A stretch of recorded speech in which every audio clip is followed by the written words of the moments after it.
DC Multiverse!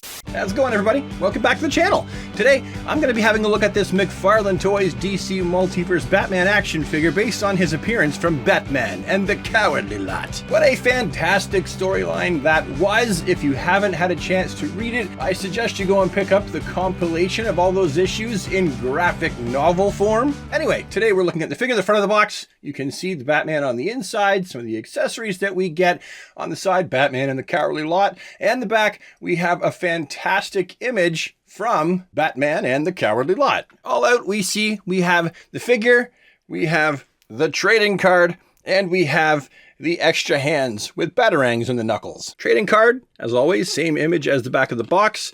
Here is the data file for Batman and the Cowardly Lot right here, if you'd like to pause the video and read it. The extra hands that Batman comes with are, as you can see, they basically look like Batman's hands that this body usually comes with, except for there's batarangs in between the knuckles. And of course, here we have the Batman figure. We right away automatically can tell that this body buck, and really almost the entire figure, except for the head sculpt and the neck piece, have been used in the past. Those of us with a keen eye and a reasonable memory will be able to tell that this is indeed the Hush Batman body buck that has been used to make this Batman action figure. As we can see here, with these we have the Hush Batman body buck on the left, and it really is the originator of what we're looking at in the center. Although all three of them have a different cowl area where the cowl and cape connect to the torso. Where the originator actually has a rubber cape that connects via this like V that has been cut out into the plastic. And the first appearance does have a cloth goods cape, but the neck area is definitely different. Whereas the new Batman, you can see that it's actually this larger rounded piece that comes down right here. And I'm not gonna lie, I do wish that this went into like a point. Like, see where my thumbs kind of connect like that? Like, I feel like I wish that it did that instead of that. I do very much like the bat emblem on his chest here, and it does match the original initial artwork that it's based off of. And the belt is a nice, like, slightly orangish deep yellow, which is cool. The overall gray color, I've got this lit up quite a bit. I probably would have liked to see the gray color be around as light as the Hush Batman is here, as light as that one. And the face sculpt for this Batman looks pretty good. I would have rather had a closed, stern-looking face rather than teeth. And that's my go-to for every Batman figure. I generally prefer my Batman not to have his teeth showing. I know some people really like that, but for myself, I'm just not a huge fan of showing the teeth as this Batman head sculpt does. But overall, I think it does look pretty good. And the cape for this Batman, well, really, I have yet to test it out. The material is that kind of ribbony material that I'm not always super excited about.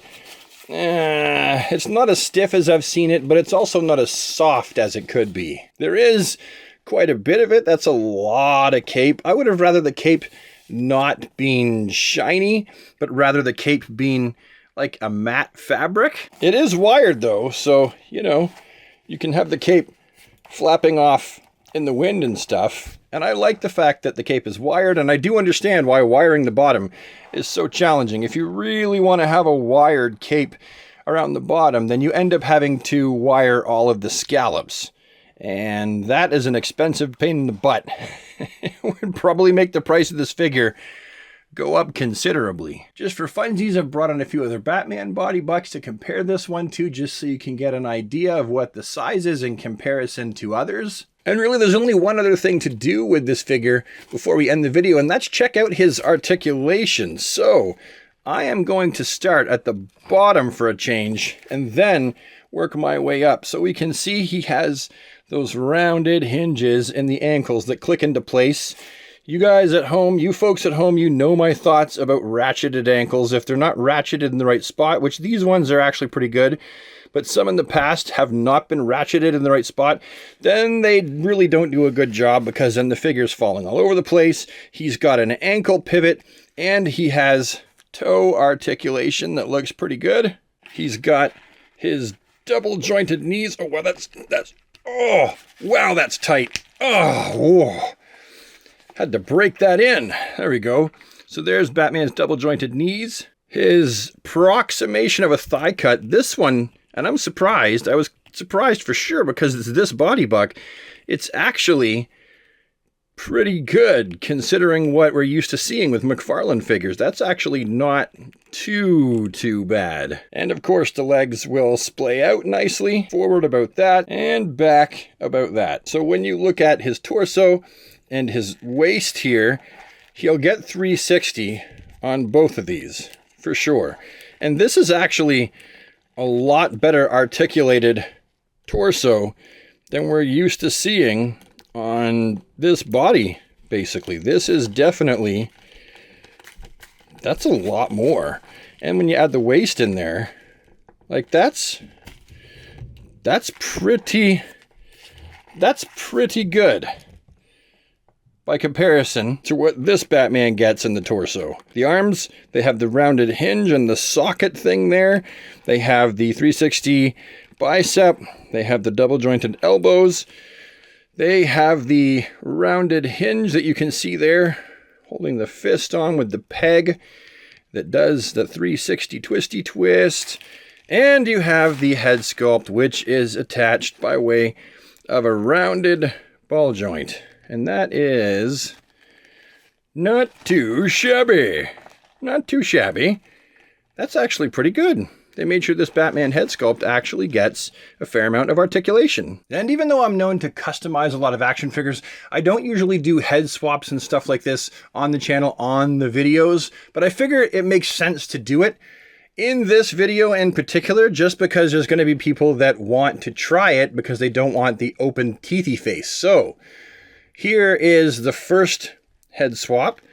This is the Thomas Wayne Batman head sculpt with the eyes painted white. There, zoom in a little bit more so you can get a better idea of what this looks like. If you happen to have this head sculpt, this is a DC Direct Batman head sculpt.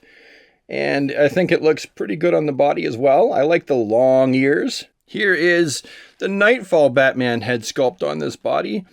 Don't think it looks too bad. And this next one is actually a customized Batman Hush head sculpt that I cut the neck off and dremeled out the inside and gave it a hole to receive a peg. And ta-da! That's what this one looks like on the body. The head could be set down perhaps a little further if I have dremeled out the hole a bit more, but I wasn't going to customize the head further to fit this body, just trying to give you an idea. So now what do I think of this Batman figure? Is he a good enough Batman to add to the pantheon of McFarlane Toys Batman figures in my collection? Or will he end up in a bin somewhere to be forgotten and later sold at a yard sale? Honestly, I like him. I like him a lot. He's going to be added to my collection, to my Batman shelf. I think he's a fantastic looking figure. I wish the gray was a little lighter. I wish that the cape was made out of a different material. And I wish he didn't have a teethy smile. But all things considered, I still think that this is a fantastic Batman action figure. And I think that some of you are going to love it. Anyway, that's all I have for today. Thank you so much for tuning in and watching. As usual, it means the world to me. And I will see you all with the next one. Have a DC day, everybody, and take care.